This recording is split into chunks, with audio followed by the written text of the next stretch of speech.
Imana ikubwira ngo nkorera. So when God says serve me, benshi rutangira kureba ibibazo okay man uriya mwaka nzatangira kugukorera. Some of us say, God, I'll serve you next year. Nimara kurongora neza ntagifite stability y'ubuseribateri kabisa umugore ari mu nzu n'umugabo ewa nzayikorera nayo izabibona.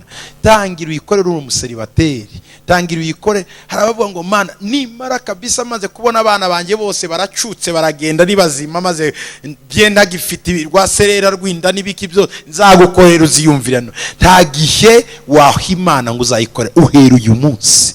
Uyu munsi niwo munsi wo gukorera Imana. Tangira ukorera Imana mu bitekerezo byawe, mu bikorwa byawe, mu magambo yawe, kuko icyo ukora cyose umwanya wose uhimana Imana irawandika kandi irawuzi. Hari abantu basenga kavuga ngo mana, there are people who pray and say, God, nunyubakira inzu nzashiramo icyumba cy'amasengero. when you build a house for me, I'll have a prayer room. Waherese mu nguni cyangwa mu gikoni cyawe ukashira akantu k'amasengesho. How about you begin? Aho ucumbitse. How about you begin with the corner of your house or in the kitchen, a place where you just kneel down every day. Gitangira kikiri gito. So things begin small. Niba ufite inzu ifite icyumba kimwe na salo. If you have a one-bedroom house and a sitting room, witegereza ngo uzashira icyumba cy'Imana mu nzu yawe nugira inzu y'ibyumba bitanu.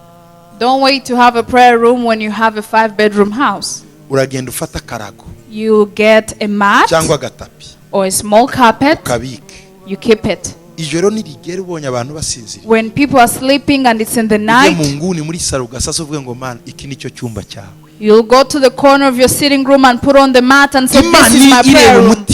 So the God who watches your heart ubone condition y'umusengeramo aho hantu. will see the conditions of your prayer room. Nta cyumba mfite. You'll say, God, I don't have a prayer ariko room. uzashira aka gatapi hose uzamenye ko ari cyo cyumba cyawe. But Ufite inzu y'icyumba kimwe. wherever I put this carpet, this is your prayer room. Nubikora ibyo When you do this, nta kizatuma itaguha ibyumba bitanu, kuko yabonye ko no mu cyumba kimwe hari inguni wayihaye usasamwe akamatera kawe cyangwa se mwe agatapi kawe. Ibyo bimotiva Imana kugukingurira umuryango vuba vuba. Nawe ni wicara Mana n'ukuri ndarambiwe n'aka kazu n'aka kumba kamwe wampaye ibyumba bitanu mwami kimwe n'icyawe ndabihizemo umuhigo. Imana irabati banzu nyereke erekana desire n'umutera nkunga za kubwira ngo nyereka participation yawe kugira ngo nkuzamure. Imana irabaza ngo ukeneye kuzagera kuri kiriya kintu nyereka ibyo watangiye gukora. N'iki Imana ishaka tugomba gutangira gukorera Imana ubu ntabwo ari. so when you have a small house, you take that carpet and you make one corner of your sitting room your prayer room. That motivates God. That will make God push for your 5-bedroom house. But you can't just sit and say, God, when I have a 5-bedroom house, then I'll give you a room. Even people who are investing, they first ask, what is your participation? What is your role? The same applies to God. Mugabo witwa Ford yaravuze ngo ntushobora kubaka reputation yawe kubizaza. A man called Ford said you can't build your reputation on things to come. So some of you say, God, when you give me a lot of money, I'll build an orphanage for orphans. Yet you can't even pay school fees for one orphan who lives in your house or a neighbor's orphan. Then God can't be lied to, for he's not man. He sees your motives. Mama Teresa yaravuze ngo niba udashoboye kugaburira 100 gaburira. Mother Teresa said, if you can't feed 100, at least feed 1. Mana numpa imodoka nzanyampa abantu lift. God, if you give me a car, I'll be giving lifts, rides to people. Ariko mwicarana muri bisi n'umuntu ukabona mwene so yabuze tike kandi wewe uyafite ukaceceka.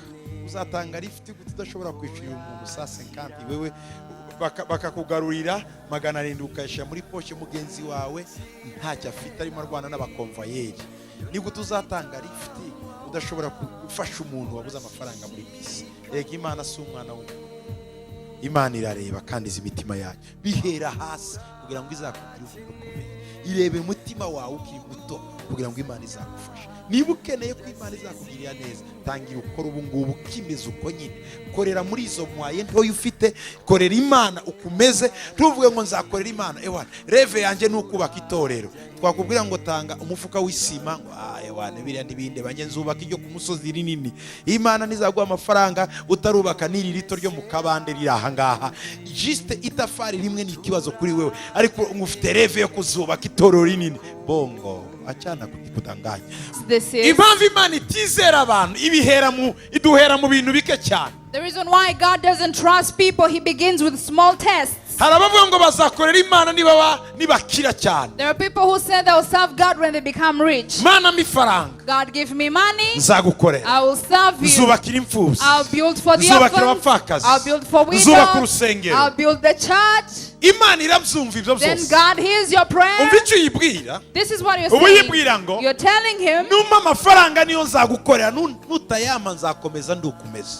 you're telling him, if you give money, I will serve you. If you don't give me money, I'll just remain like how I am. Imana yacu si uko ikora rero. And this is not how God works. Imana ireba niba ushobora gukoresha duke ufite, yabona uri umwizerwa muri duke, uritabira umurimo wayo muri duke, ikakugenda ikongerera. Ariko ibona ufite ukuboko utarekura, ndikwizera ko nubwo izaguha byinshi uzarekura. Iyo udashobora kurekura kuri duke, ntiwarekura kuri byinshi. Iyo udashobora gukorera Imana ugifite akanya kangaka, tuzayikorera umaze kugira inganda zigushyushya. So what God will do, He will begin with little. If He gives you little and you share, then He will trust you and give you more. But if you can't share with the little you have, God will not trust you with bigger amounts. If you can't serve Him now when you're not busy, how sure will you serve Him when you're very busy with industries and corporations? Niko dushobora kuvuga ngo Mana numpa amafaranga nzubaka ibigo by'imfubyi, uyu munsi ukumeze ushobora nibura no kurihira umwana umwe w'imfubyi. Ariko utegereje ngo Imana izaguhe byinshi wubake ibigo by'imfubyi nyinshi. No, Imana ireba kuri dukeya ufite. Niba duke ufite ushobora gusangira n'imfubyi iruhande, Imana izakwizera iguhe byinshi byo gusangira n'imfubyi nyinshi. Ntushobora kubeshya Imana si umuntu irabireba. Mana mpa amafaranga mbone kugira gute, udashobora no kurekura udufaranga duke ng'umwana w'imfubyi. Imana irabizi, Imana izi imitima yawe. Ukurabeshya Imana n'abantu uhera kuri duke ufite. Iyo uzanye itafari rimwe, Imana ikwizerera muri kapasite y'amatafari 1000, ikuzamura muri urwo rwego.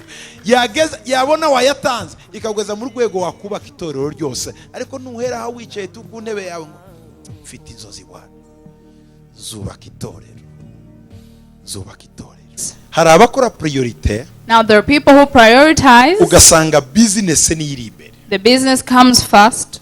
Imana ikaba iya kabiri. Then God second. Urugo rukaba urwa gatatu. Then family last. Cyangwa se Or else. urugo mbere, Family first. business igakurikira. Business second. Imyanya adafite akazi, imyanya ari mu gakonje akaba ariho asenga. Imana ikaba iya gatatu. When they are not busy, when they are not stressed, they pray, and then God is third.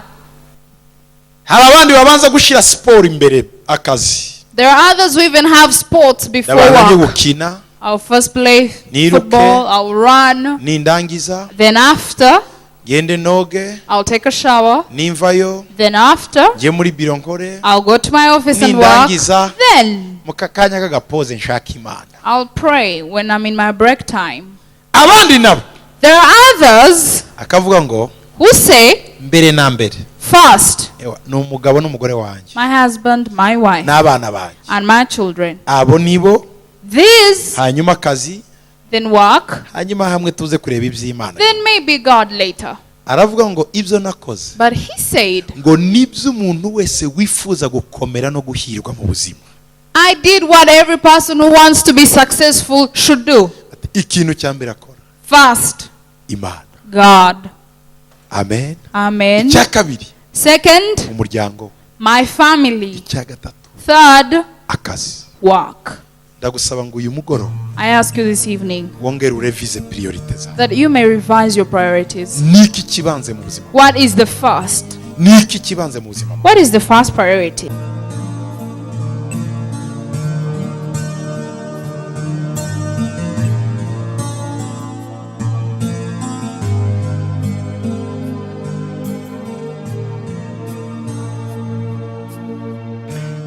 nakomeje kureba